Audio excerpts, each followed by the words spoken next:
Sometimes you hear about these medical treatments that sound almost like science fiction. Yeah, really futuristic stuff. Exactly. And then you dig a bit deeper, and it turns out they've actually been around for ages. With this whole history you didn't expect, and maybe used way more in, say, other parts of the world. Uh-huh. Well, that's kind of what we're diving into today. Hyperbaric oxygenation, HBO. Specifically in obstetrics and gynecology. So pregnancy and women's health. That's the focus. And for this deep dive, well, we've gathered a lot of research. Mostly experimental studies, and then how they've actually been used clinically. Yeah, and one thing that really jumps out, as you mentioned, is where a lot of this research comes from. A noticeable amount, particularly the clinical application stuff, seems to originate from Russia. Which is interesting in itself, right? Trying to understand its role elsewhere. Definitely. So, okay, basics first. Hyperbaric oxygenation, what is it? Right.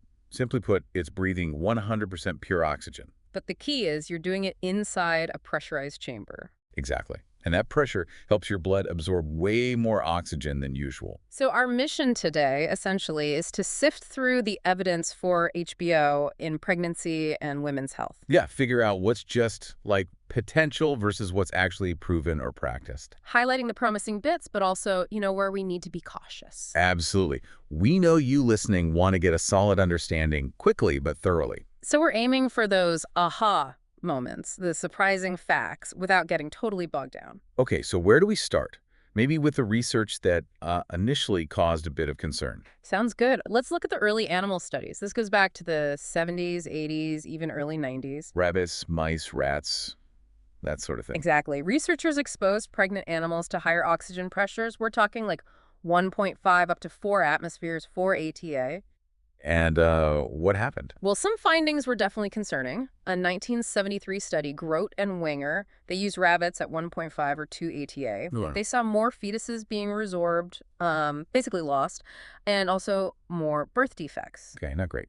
No. And another rabbit study around the same time, Bimes and colleagues, used 2 ATA daily. What did they see? Fetal weight was roughly half of normal, which is a huge difference. Wow. Any specific effects? Yeah, shorter long bones, developmental delays. Interestingly, the brain seemed less affected, but still. And mice. You mentioned mice, too. Right. A 1981 study by USA, this one's quite specific. At 3 to 4 ATA, they found chromosomal abnormalities in the bone marrow. Chromosomal, okay. And when the mothers were exposed at 2.5 ATA, especially daily, some newborns had like umbilical hernias, issues with the tailbone. Malformations, basically. Yeah, but, and this is important, it's not the whole story. How so? A later study, 1993, Sapuner et al., used pregnant rats, even higher pressures, 3.2, 4.2 ATA. Same problems. They did see lower fetal weight, but crucially, no congenital malformations. So the type of animal, the exact pressure, the timing, it all matters. It really seems to. It paints a more complex picture than just high oxygen pressure is bad. Okay, this is where it gets really interesting, though, because you have these animal studies raising flags. Right. Potential risks at high pressures, definitely. But then there's this major real-world situation where HBO is actually used in pregnant women. Ah, you mean carbon monoxide poisoning? Exactly, CO poisoning, a situation where HBO can be literally life-saving for both mother and baby. And that's a crucial counterpoint. CO poisoning in pregnancy is incredibly dangerous. Why is it so bad for the fetus?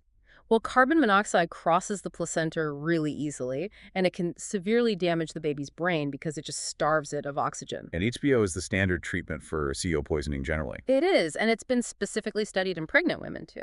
Which brings us to that French study, right? The long-term one. Yes, Wattel and colleagues. Really significant piece of work. They followed kids for 25 years, up to age 6. Kids whose mothers got HBO for CO poisoning while pregnant. Correct. And the findings were, well, pretty reassuring. No major developmental problems. No significant differences in psychomotor development, height, weight, compared to kids whose mothers weren't exposed or treated this way. And no reported malformations either. None reported. That's a really key takeaway, especially given those early animal studies. It really is. What about other evidence? We also have case reports, Aboudi et al., Friedman et al., others. They support using HBO for significant CO exposure during pregnancy. Anything specific about pregnancy in those reports? Yes. They often point out that because the fetus clears CO much slower than the mother, pregnant patients usually need longer HBO treatment sessions. Makes sense. So what's the bottom line here? The animal studies showed risk at high doses. Yes, particularly prolonged exposure at high ATA. But in this specific critical human application, CO poisoning HBO seems not only beneficial, but also acceptably safe for the fetus. That seems to be the conclusion from the human data we have. It suggests that when used appropriately for a clear indication like severe CO poisoning, the benefits are substantial. It really drives home how context is everything in medicine, doesn't it? The dose, the duration, the reason for use. Absolutely. It's never black and white. So, okay, CO poisoning is one thing. What about other problems during pregnancy, like threatened miscarriage or fetal growth issues? Good question. The sources definitely explore that, both experimentally and clinically. Conditions like threatened abortion, fetal hypoxia, lack of oxygen to the fetus, and the toxemias of pregnancy. Toxemias, like preeclampsia, Yeah. high blood pressure, protein in urine. Exactly. So starting with the lab side, the experimental stuff, What do they find?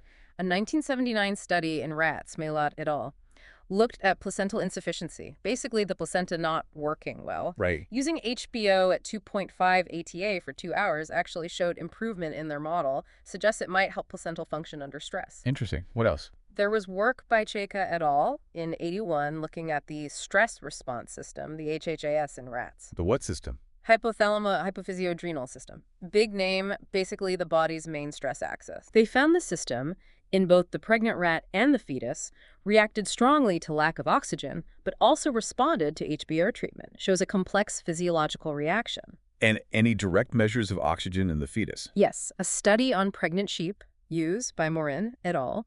In 88. They used 100% oxygen at 3 ATA for just 20 minutes. 3 times normal pressure. What happened? It significantly boosted oxygen levels in the fetal lungs and improved blood flow there, making it look more like a newborn circulation. So the lab work shows potential mechanisms. What about actual clinical use? You mentioned the Russian studies were prominent here. Very much so. Let's take threatened abortion. Pobedinsky et al., 1981, studied 158 women. What do they do? They used HBO, sometimes with other drugs for threatened abortion, or when the placenta wasn't supporting the fetus well enough. And the result? They reported it helped prolong the pregnancies. They even noted it seemed to prevent damage to certain placental proteins. Preventing damage at a protein level. That sounds fundamental. It does. Could have implications for placental health overall. Okay, what about acute situations, like fetal distress during labor? There's a really striking case report from 1968, Lettingham and colleagues. What happened? A woman was comatose, having severe convulsions. They did a C-section inside a hyperbaric chamber at 2 ATA. Inside the chamber. Wow. Yeah. Despite the mother's condition, the fetal distress resolved quickly and they delivered a healthy baby. That's incredible. A single case, but powerful. Definitely shows potential in an emergency. Then there's a larger study, Axanova et al., 81. 230 pregnant women. With various issues. Yeah, heart disease, kidney problems, fetal growth restriction. They got 10-12 HBO sessions at 1.5 to 1.8 ATA. Compared to a control group. Yes, and the HBO group showed improvements. Fewer signs of hypoxia or poor growth in the newborns. Okay. Any other mechanisms explored? Another 81 study, Korgova et al., looked at pregnant women with diabetes. They found HBO, even at lower pressures, 1.2 to 1.6 ATA, lowered histamine levels. Histamine. How does that help? Yeah. Their theory was it might improve circulation issues related to hypoxia, improving the patient's overall condition. Interesting angle. And toxemia, preeclampsia. Drell et al. Also 81 reported improvements in kidney function, nephropathy, and also in catecholamine metabolism stress hormones in 92 women with toxemia treated with HBO. So a pretty wide range of potential benefits being reported, especially in that older Russian literature. Yes, it seems HBO was explored for many different obstetric complications there. Which leads us naturally into looking at specific medical conditions that can complicate pregnancy, like diabetes and heart disease. Exactly. And again, we see significant research reported, particularly from Russia. Let's take diabetes first. Okay. That 1981 study by Zhdanov et al. We mentioned briefly before, they treated pregnant women with diabetes using multiple courses of HBO, usually 1.4 to 1.8 ATA. Multiple courses, like several rounds of sessions. Yeah, 3 or 4 courses, each with 6 to 10 sessions. And the results they reported were quite positive. Like what? General improvement, better blood sugar control, lower levels of markers linked to oxygen deprivation. And the pregnancy outcomes. This is the striking part. They reported successful full-term pregnancies in 92% of the cases. 92%. That's really high, especially for pregnancies complicated by diabetes back then. It is. The study also noted normalization of some metabolic markers, xanthine and guanine, which they linked to reduced hypoxia. It does make you wonder about the specifics, the control groups, how it compares to standard care then and now. Absolutely. These historical studies often lack the detailed methodology we expect today, but the reported outcomes are notable. Okay, what about heart disease during pregnancy? This seems to be another area of extensive use reported in Russia. Molzaninoff et al. In '81 looked at 170 women with heart conditions. What was the intervention? They actually managed labor under HPO Yeah. at 1.5 to 2 ATA. Manage the entire labor. That's what they reported. And they claimed they counteracted hypoxia in mother and baby in every single case with no complications. That sounds almost too good to be true. No complications at all. It's a strong claim. Another study from the same year, Vanina et al., gives maybe a more balanced view. What do they find? They looked at 54 patients with heart or lung issues during labor, using HPO at 2 ATA if the mother's oxygen levels dropped below 70 mmHg. Okay, a specific trigger. Yes. But they did report deaths, both maternal and infant. Ah. Though they attributed these deaths to the severity of the underlying heart conditions or extreme prematurity, not the HPO itself. So it highlights that HPO isn't a magic bullet for severe underlying disease. Precisely. But in that same report, Vanina et al. Also described a successful C-section under 3 ATA of HPO. Or what condition? The patient had an acute heart attack, a myocardial infarction, at 32 weeks pregnant. And the C-section under high pressure was successful. According to the report, yes. Again, suggesting a role in critical, high-risk situations. These varied uses, the reported successes, especially in these tough cases, they really are aha moments, aren't they? They are, and it definitely prompts the question of why this isn't more common practice, or at least more researched, in other parts of the world. A very good question. Now, what about gynecology? Outside of pregnancy, are there applications there? According to our source material, the applications seem, perhaps less extensively studied or established compared to obstetrics. More limited, maybe? But still some areas being looked at. Yes. Endometriosis is one. Where the uterine lining tissue grows outside the uterus, causing pain and other issues. Exactly. There's an animal study, rats again, by Aiden et al. In 2011. What did they do? They surgically induced endometriosis in the rats, then treated them daily with HPO for 2 hours for 6 weeks. And the results? They reported significant remission of the endometriosis, the implants got smaller, and levels of inflammatory markers like TNF-alpha were lower. Okay, that's interesting. Preclinical data suggests a potential anti-inflammatory or tissue remodeling effect. Potentially. Of course, you'd need human trials to see if it translates. Right.